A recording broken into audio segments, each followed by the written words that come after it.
આજનો આપણો વિડિયો છે 25,000 આત્માની મુક્તિ કઈ રીતે થઈ. મોરબીની ઘટના બાય બાપુજી. તો પરમ શાંતિ. આજે મોરબીની ઘટના છે તે સાચી વાત છે. મોરબીમાં જે નદી પર ડેમ હતો તે આખો જ તૂટી ગયો હતો. આખી મોરબી તબાહ થઈ ગયું હતું. તો અત્યારે મારા હિસાબથી ઉપરથી જે ઇન્ફોર્મેશન મંગાવ્યું તો તેમાં સાચું બતાવ્યું છે કે એક દિવસમાં જ્યારે ડેમ તૂટી ગયો ત્યારે આખું મોરબી શહેર ખતમ થઈ ગયું હતું.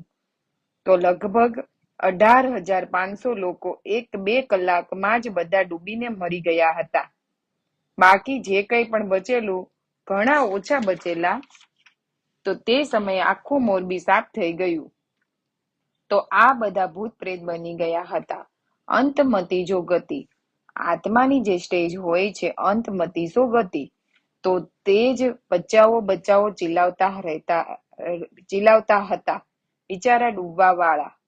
તો અંતમતી સો ગતિ, ભૂત પ્રેત બનીને આ એક શબ્દ યાદ રહે છે, બચાવો. તો જ્યારે ભાગવત કથા કરે છે, કોઈ પણ કથા કરે ભાગવત કથાકાર, તો તેની સાથે સારી આત્મા પણ હોય છે. સૂક્ષ્મ જગતની સારી આત્મા પણ હોય છે. સૂક્ષ્મ જગતની સારી આત્મા તે માહિતી આપીને કામ કરાવે છે સ્થૂલ મનુષ્યને. સ્થૂલ મનુષ્ય દ્વારા આ ભાગવત કથા યા રામાયણ કથા યા મહાભારતની કથા બધું કરાવે છે ભૂત પ્રેતના ઉદ્ધાર માટે. તો ત્યાં ભૂત પ્રેતના ઉદ્ધાર માટે સૂક્ષ્મ જગતની સારી આત્મા આ મહારાજ દ્વારા કરાવી. તો 7 દિવસથી ભાગવત કથા કરાવી. 7 દિવસમાં તો ધીરે ધીરે 3-4 દિવસમાં આત્મા સુધરવા લાગે છે. કેમ કે તે એકલી નથી હોતી. તેની સાથે સૂક્ષ્મ જગતની સારી આત્મા ઘણી હોય છે. ઘણી આવે છે આવા સારા કાર્ય કરવા માટે, લોકોને બચાવવા માટે, ભૂત પ્રેતને સારા રસ્તા પર લઈ જવા માટે. પછી જ્યારે 7 દિવસનો તેનો કોર્સ પૂરો થઈ જાય છે ભાગવત ગીતાનો, ત્યારે તે ભૂત પ્રેતને પણ સમજમાં આવી જાય છે કે તેની થોડી પાવર મળે છે, જ્ઞાન મળે છે, જ્ઞાનથી પાવર મળે છે. તો તેની સાથે સારી આત્મા પણ હોય છે. તેની સારી જગ્યાએ બધી આત્માનો જે ગોળો બનાવીને તે બધાને બદ્રીનાથ જેવા હિમાલયના પહાડો પર લઈ જાય છે. બદ્રીનાથ, કેદારનાથ બધે જેને લઈ જાય છે અને પછી કહે છે કે એક ગોળો બનાવો અને તપસ્યા કરો. તો તે આત્મા 18,500 ભૂત પ્રેત બનેલા તેને એક ગોળો બનાવીને ત્યાં બદ્રીનાથ લઈ ગયા. કેમ કે ભાગવતમાં ભાગવત કથા હોય તે કૃષ્ણને માનવા વાળા હોય છે, રામકૃષ્ણને માનવા વાળા હોય છે, વિષ્ણુને માનવા વાળા હોય છે. તો બદ્રીનાથ જાય છે. કેમ કે બદ્રીનાથમાં જે બદ્રીનારાયણ નું જે મંદિર છે હિમાલયમાં, ત્યાં વિષ્ણુએ નર નારાયણ રૂપમાં, નારાયણ રૂપે 10,000 વર્ષ તપસ્યા કરેલી.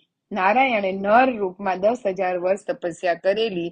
જ્યાં મંદિર છે ત્યાં હિમાલયના પહાડ પર, તો ત્યાં લઈ જાય છે. અને આવી આત્માને ધીરે ધીરે ત્યાં પાવર મળીને બધી આત્માને જ્ઞાન મળે છે.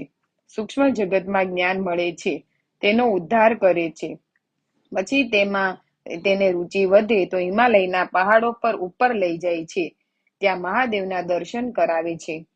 મહાદેવના દર્શન કરાવીને ત્યાં પણ બધી તપસ્યા કરે છે. ઘણા વર્ષ લાગી જાય છે. ત્યાં ઘણા બધા ગોળા આવા છે. ઘણા હજારો વર્ષથી તપસ્યા કરે છે. કોઈ 500 વર્ષ, કોઈ 100 વર્ષ, કોઈ 200 વર્ષ, આવી રીતે. પણ ઘણા ગોળા પાવરફુલ હોય છે.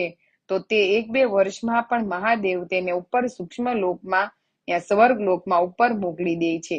પછી ઘણાને કહે છે કે સ્વર્ગ લોકમાં જાઓ, યા વિષ્ણુ લોકમાં મોકલી દે છે, યા શિવપુરીમાં મોકલી દે છે. આવી વ્યવસ્થા આપણા સૂક્ષ્મ જગતમાં છે. આ પહેલા પણ મેં કહેલું છે. પરમ શાંતિ.